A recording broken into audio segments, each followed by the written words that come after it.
Qisadan ayaa waxay ka dhacday dalkaasi Itoobiya magaalo madaxdiisa Addis Ababa balse dadka ay ku dhacday ma doonayo inaan magacyadooda xuso waana dhacdo xaqiiq ah haddaynu u guda galno sheekada iyo sida ay wax u dhaceen waa sida tan nin qurba joog ah ayaa wuxuu qabay xaas una haysay 3 caruur ah deganeedna Addis Ababa nolosha qoyska waxay ahayd nolol farxad leh oo Ilaahay u nimceeyay dadka Soomaalida degan Addis Ababa waxay qireen in naagta xaaska ah ay ahayd qofka ugu sharafta badan ee dadka Soomaalida meeshaasi degan uguna asluubta iyo xishoodka badan ninkan xaaska qabayna wuxuu ahaa qurba joog oo xaaskiisa iyo ilmihiisa u degan yihiin halkaas oo ugu maqan inuu qaxaysto sanadkiina mar u yimaada balse maxaa dhacay sida aan wada ogsoonahay Soomaali meelay joogto maxaa ka filanay ninkii ayaa war loo diray laguna yiri naagtaadii naag lesbian ah ayaa iska haysato Soomaalina meeshay gasho way galan tahay ninkii tashwiish ayaa ku furmay isagoo dibadda jooga markii dambe ninka wuxuu go'aansaday inuu Addis Ababa ka soo dego iyadoo cidna ogeyn kuna dhaqaaqay tigid inuu jarto oo uu u soo duulo Addis Ababa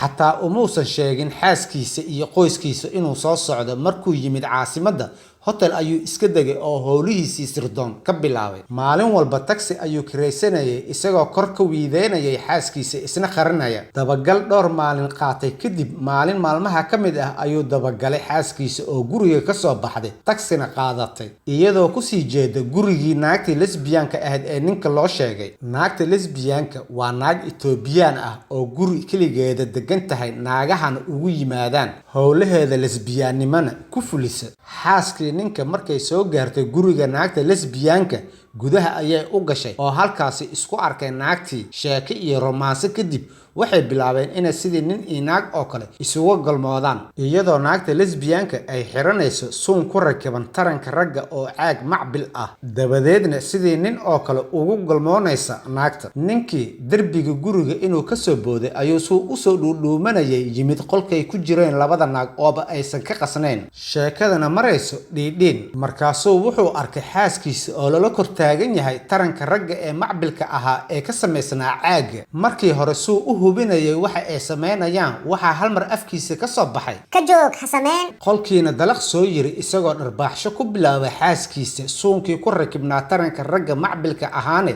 ee naagta lesbianka isticmaalaysa gacanta ku dhigay xaaskiisana qoorta inuu qabtay taxigii u kireysnaa ee banaanka u yiilay ku tuuray saldhigana geeyay saldhiga markuu geeyay ayaa la wareystay sababta uu naagta u keenay saldhiga markaas ayuu siday wax u dhaceen sheegay isagoona suunkii ku rakibnaa taranka ragga ee macbilka ahaa tusay taliyaha saldhiga laakiin taliyihii saldhiga wuxuu yiri tani cadeen ma noqonaysa ee cadeen kale ma haysaa waxaa laga yaabaa inaad masabidanayso ee noo keen cadeen sawir ah ama fiideo aad ka duubtay ninkana qaladka uu galay ayaa wuxuu ahaa inuusan duubin ama sawir ka qaadin dhacdada meesha ka dhacday sidaa darteed taliyihii ayaa yiri cadeen la'aan qoftan ma xiri karno balse haddii aad cadeen keeni lahayd iyada iyo naagta kale ee lesbianka ah xabsiga ayaa liinta ku cabi lahaayeen sharcigeena ma ogola naago isu galmoonaya sida nin iyo naag oo kale halkaas ayaana lagu fasaxay ninkii xaaskiisa kana soo tageen saldhigii guriga markay yimaadeen ninkii iyo xaaskiisa muran badan kadib naagtii waxay soo istaagtay ninkeyga ma tiid aniga naagtaas ayaa ninkeyga ah ee na kala wad ninkii aabihii dhalay gabadha ayuu la xiriiray una sheegay arrinta aabbaha ayaa gabadha la hadlay oo weydiiyey say wax u jiraan kadibna gabadhii aabihii ayaa waxay ku dhahday aniga ninkaas uma baahni naagtaas ayaa nin ii ah aabihii intuu yaabay ayuu ninkii ku laabtay kuna yiri maandhow saas bay leedahay gabadhii ee 3 caruur ka qaado madaxeedana sii ninkiina sidii ayuu ku furay xaaskiisa caruurtiisana ka kaxaystay iyadayna naagtaas Itoobiyaanka ayaa nin u ah hadda